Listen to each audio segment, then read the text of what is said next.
This is the MC Reggie Fresh Morning Show. A station that pays. This is MC Reggie Fresh from the MC Reggie Fresh Morning Show. And folks, guess who's in the building? He was born in Mobile, Alabama. He graduated at the Florida Magnet High School, class of 1989. He went to Bishop State Barber College. And he's the founder. He's the owner and the CEO of the fitness equipment called the Abstructor. Ladies and gentlemen, let's welcome Mr. Jerry Ward.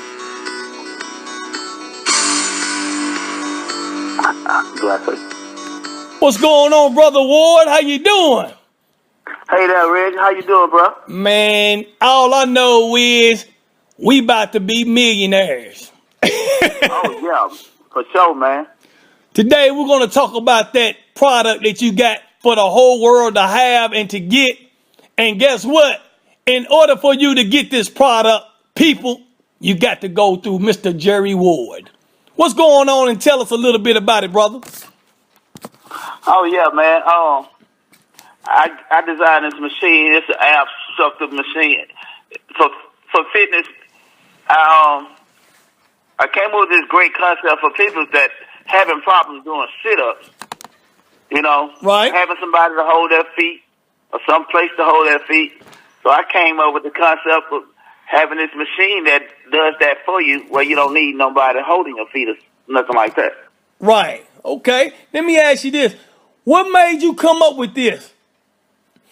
Man, I just was striving for betterness, man. I focused myself on trying to find something that I can do different, and then and I thought about, man, how hard sit-up used to be back in the days. I remember I had this PE coach. Right. He used to do sit-ups. He'll do 100 sit-ups. He was an old guy, man. I went home and, man, I was trying to go home and practice. I remember getting my brother holding my feet. I remember using a couch to hold my feet. I remember, you know what I'm saying? But my goal was I wanted to beat my coach for doing sit-ups. I always wanted to practice. So I really stopped doing sit-ups because I ain't never find no convenient way of doing no sit-ups, you know. Right. My brother ain't want to hold my feet every night. Okay. All right. So let me ask you this, man. Now, how long did it take you to come up with this? Well, man, like I said, the idea been in my head for a while, but once I just locked down on it and figure out, say, man, if I find some way to hold my feet down and make it work, so I built this wood. I got a picture on my Facebook page of that. Right. Too. My actual one I first built. Right. So when I built it and I stuck my feet in it, and I done a sit-up. Yeah. And I said, right then, that's what I want. But at that time, it wasn't all marketable. Now, it was built out of wood, real big and stuff, you know what I'm saying? But, so I lingered around with that for some years because I couldn't find no compact way to make it commercial. So, right.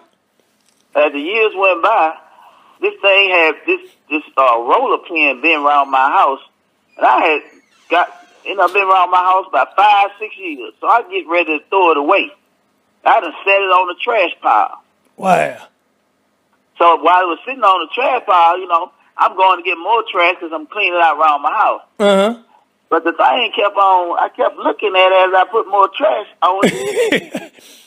And I found myself digging it out of the trash because I saw a skeleton of a frame was a bit of chastity for my invention.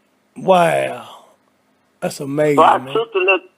I took the chastity and I played around with it because I knew I wanted my body weight to hold the machine down because I had built this wood one You know what I'm saying? Right. But that wood, it wasn't gonna be nothing I could sell to the people. You know what I'm saying? Uh-huh. It wasn't pretty enough. It wasn't commercial enough. Right. So I took that thing. It's a paint roller. I got a picture of both the wood machine and the machine that I took and actually made my first prototype. Get out of here. You know, I started keeping up with all the information stuff because I thought it was important. Because I felt one day I was gonna be where I'm at now, telling the people about how this all began. Get out of here. Here you are, man. Yeah. So when I made that thing, man, and I built it with the same principles of my brother holding my feet.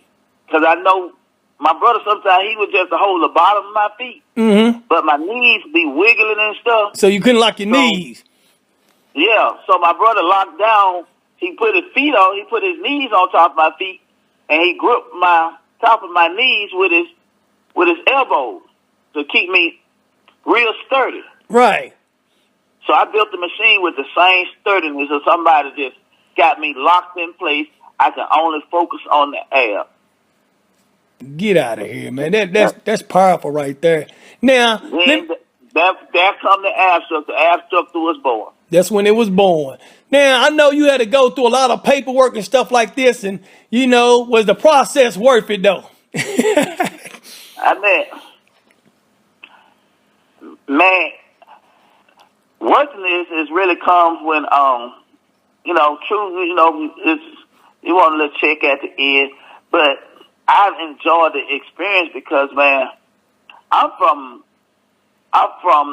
the era where, from the neighborhood where people don't think stuff like this is supposed to come out of person. I'm from the projects down here in Mobile, Alabama. Yes, sir. I'm from probably one of the rough projects in Mobile. Right. You know what I'm saying? And right.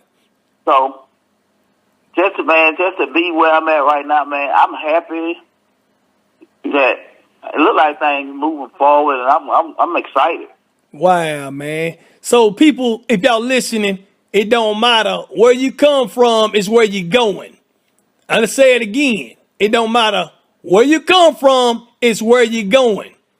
And there's a lot of people out there from these small little towns figuring that, it ain't no hope and no way. I got news for you. You can do whatever you want to do if you put your mind to it. And Mr. Jerry Ward, he's a prime example, a living testimony. Now, let me ask you this, Brother Ward. When is it launching? When is it launching? When are you gonna have it ready for people to buy? Well, I'm doing pre-orders right now because one of the problems that people like myself have, man, financing a big project like this. But with the help of my people out there, I can do a pre-order the way the system is set up right now, man. Okay. We can pre-order. I'm thinking about pre-order around by April the 15th. Okay. This is going to be almost like a national day where everybody just tune in. If I get enough orders, because they have to be bought in a volume in order for me to get them at a price where I can retail them. Okay, right. I got you. Okay. Here's one of the benefits of my pre-order thing. Because as an entrepreneur, you get a chance to create your own strategies on how you come up with your money, how you get it to the market. So if I reach a goal for my pre-order, instead of me having to pay the bank back, I want to pay to all my pre-order customers. I want to give a percentage of my net to my pre-order customers. Wow, that's amazing. Folks, do y'all understand what this man is trying to tell y'all? What he's telling y'all is when he launches his pre-order for you to get this product that he invented, he's going to give you some of it back. You can't beat that. That's just, to me, man, then you get I'm going to get the product whether the people do it or not, right? It might take a little longer, but I would love for, because that going to tell me a couple things. Y'all support me, y'all understand, because one of my goals is to find a way to give back in an economic and a social way. Change the mindset of people that, like you said, in those areas that don't believe in themselves, that's afraid to share their ideas because of where they from. It's right. You know what I'm saying? It's not cool to be smart in certain areas and stuff, but man, we have to change that, man. Yeah, it's all about that thought process. It's the thought process. You're right. And people don't like to think big. They just think, oh, man, you can't do it. It ain't going to happen. But I got news for you again. You can do whatever you want to when you put your mind to it. Quit thinking small. You get some people talk about, oh, well, you got to know where you're coming from and this and that. I'm from Lebanon, Kentucky, a small area. It's good to be raised there, meet a lot of people. But if you want some opportunities, not the place for you to live. Everybody got their own opinion because ain't nothing going to change. Because in them small towns, everybody there knows everybody. But the people who runs things there are all together. You can't get nowhere like that. And I'm not knocking the people who lives there who got this and that. I'm just saying it's not that many opportunities for you in small towns. And anybody listening, you can take it how you want to take it. But you can do whatever you want to. You got to think big. You got to think big.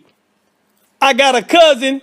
Matter of fact, I got two cousins that are sergeant majors in the Army and did 30 years from Lebanon, Kentucky. Do you know what a sergeant major does? He in charge of a whole big company from Lebanon, Kentucky. So people need to quit making excuses. Quit running around doubting yourself and anybody else who wants to think big. That's right. All right. Now, let me ask you this. Brother Jerry. If anybody else got an idea and they do want a plan and they got an ambition or whatever, could you tell me, give me some advice of what they could be doing or what they need to do to make that work? Well, one thing you got to do, you got to be passionate about what you're doing. You know what I'm saying? Because there's going to be a lot of bumps and obstacles out there. Right. One of my things is making sure your finances is right, your credit is right, because a lot of it you're going to have to depend on yourself. Before you get people to come in on your idea, you're going to have to be responsible for it, developing it, because people want to see what you put into it, Right. And that's just one of the things I ran into. And your resources and stuff, make sure you have your resources and communicate with people that's in the field. Right. Things of that nature. Okay. All right, man. You know what, brother? I really appreciate you being on this show and stuff, man. And, you got any shout outs you want to give to anybody? I want to give a shout out to my people in Mobile and people been my family, my wife, been riding with me, you know what I'm saying? Yes, sir. I just want to just thank everybody, man, for just believing in me, the ones that's believing in me. I really appreciate it. And some of the people that stepping up, man, some of my classmates, in class of 8 and 9, man, they've been pouring all the little love, and they've been behind me from day one, That's great, man. And that's great. Okay. Now, it's a privilege to have you on the show, man, because I know when I see this product all over the place in every school, every police department, every fire department, everybody's household, the physical fitness training centers, all of that, man, it's going to be wonderful because I'm going to get to say that guy was on the MC Reggie Fresh Morning Show. And Jerry, the last question I want to ask you, could you please tell me what's the baddest station in the land and the station that pays? Man, and the MC Reggie Fresh morning show. And there y'all got it, folks. That's Brother Jerry Ward. He's the founder, the CEO of the fitness equipment called the Abstructor. Right here on the MC Reggie Fresh Morning Show. This is the MC Reggie Fresh Morning Show. A station that pays.